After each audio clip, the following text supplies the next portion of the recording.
Browns have made a coaching hire. It is not the offensive coordinator, but we will talk about that in the tail end of today's show. However, they have added a new offensive line coach. So, goodbye, Andy Dickerson. Hopefully, the Browns' offensive line will never be as bad as it was in 2024. And we'll tell you everything you need to know about the new offensive line coach. But first, this is why you subscribe to the channel. When breaking news like this happens, we get a short out, we get a video out, we go live on the channel. No one moves like we do here at Chat Sports to make sure you guys are up to speed on all things Cleveland Browns. So help us reach 40,200 subscribers down below.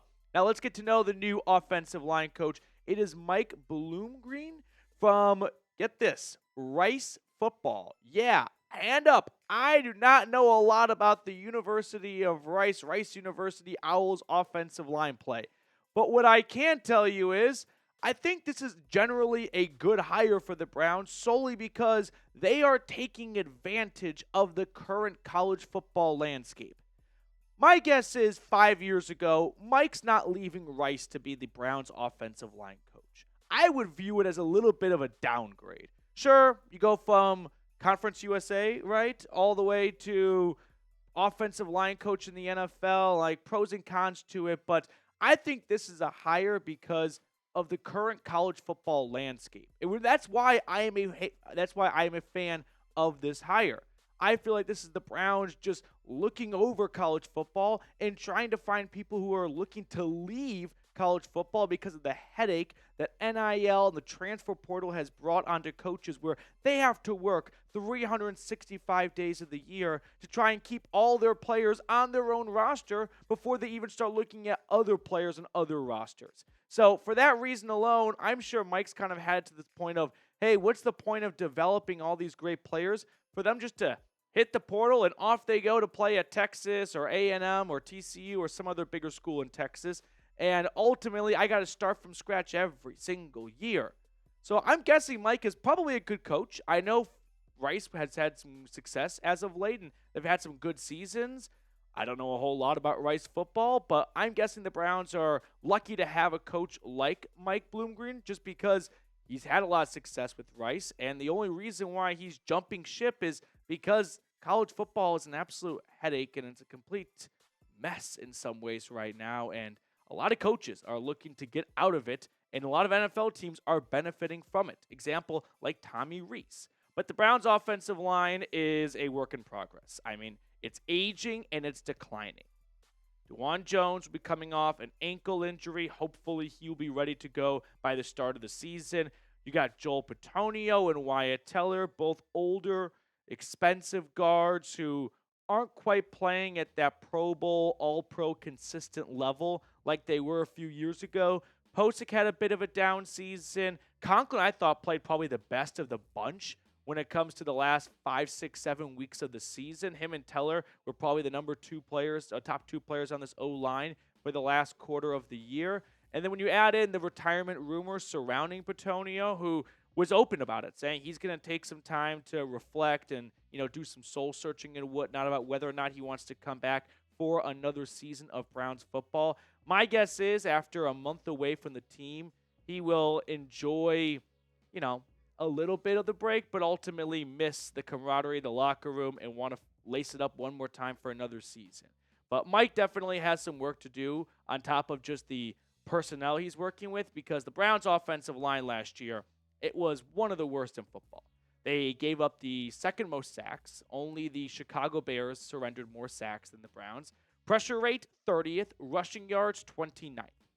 I mean, part of the offensive line coach job is also helping out with the run game. More often than not, you see like offensive line coach / run game coordinator. There has been no run game for the Browns the last couple of years, really ever since Nick Chubb went down in Pittsburgh. So there is going to be a major focal point placed on resurrecting the run game and also getting back to being what was a top 5 offensive line, no questions asked, just like 2 or 3 years ago.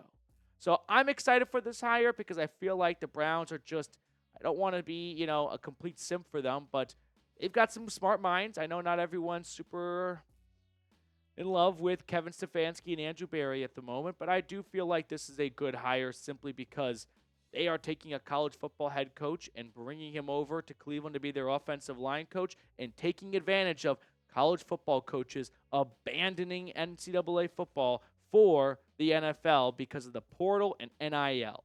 So let me ask you this question right now. Do you have faith in Kevin Stefanski? Give me a yes or give me a no. He botched both hires last year. Andy Dickerson, Ken Dorsey, they both were one and done. So it is fair to have some objections and reservations to anything Stefanski does.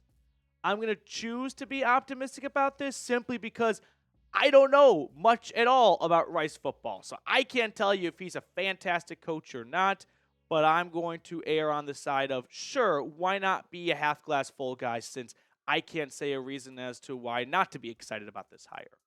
Before we look at some rumors surrounding the offensive coordinator gig, I do want to give a quick special shout out to our friends over at Game Time.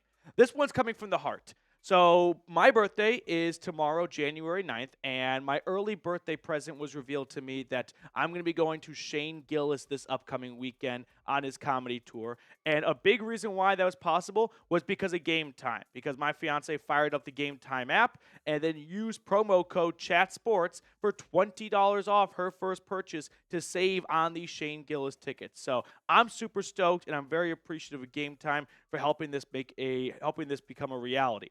So I invite everyone watching right now to take the guesswork out of buying tickets with Game Time.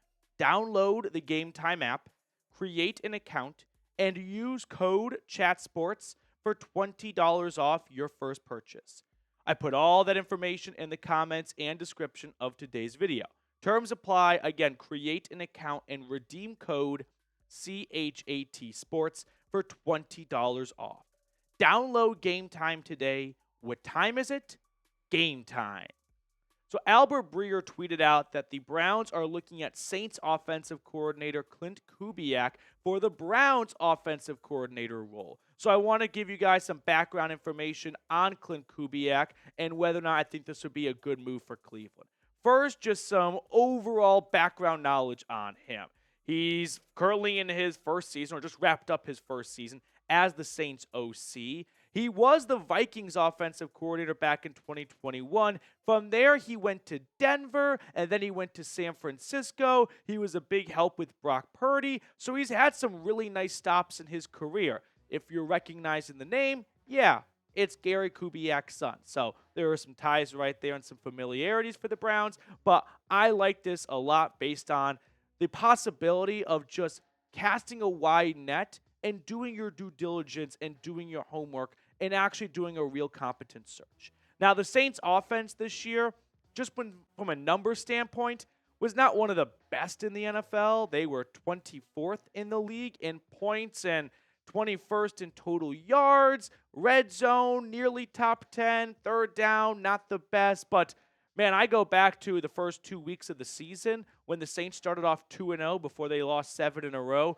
Remember, the Saints had won the first 2 games, and there was no murder in New Orleans for like 14 days, and everyone praised Klint Kubiak for solving crime in the Big Easy. Ultimately, it went downhill from there. But 45.5 points in the first 2 weeks of the season, 405 total yards. That's when the gang was together. After that, Derek Carr started to get injured. Alvin Kamara got banged up. Chris Olave got banged up. Rashid Shaheed got banged up. Their entire offensive line was decimated. So I'm going to give Kubiak a little bit of a pass. He didn't have a whole lot to work with for much of the season once everyone got injured for the Saints, especially the offensive line. So for this reason alone, in these first 2 weeks, yeah, I think it's worth a phone call. Plus, it's not like that was his first crack at it. He's got lots of experience, and people learn from their mistakes just like you and I do. So whether it's maybe Tommy Reese, who we'll talk about in a little bit on the show, or another outside candidate like Kubiak, I like the idea of the Browns doing a nice search for the future OC. Before we get on out of here, big game coming up on Friday. Ohio State or Texas. Let me know who you got. I'm taking the Buckeyes in this one. I like Ohio State 34-20. I think it's a 2-touchdown win for Will Howard and company. I'm assuming I'm going to get a lot of Buckeye fans in the comment section, so let me know who you got down below. And then to wrap up the video, it is our old friend Cullen filling in for a sick Reed today. Cullen, which card would you like to go with? Happy to be back, Petey. The last time I got this correct, it was a 2 of clubs. Gotta stick with it. I'm a roll with the dice. Gotta stick with it. Reed texted me he was going to go with the Queen of Clubs. Okay. I'm going to go with the Jack of Spades. What'd you say? Two of Hearts! Oh! No! That sucks. Oh! I thought I had it. 2 of Hearts. Ouch. Okay. We'll be live in a little bit on the channel. I'll see you guys then.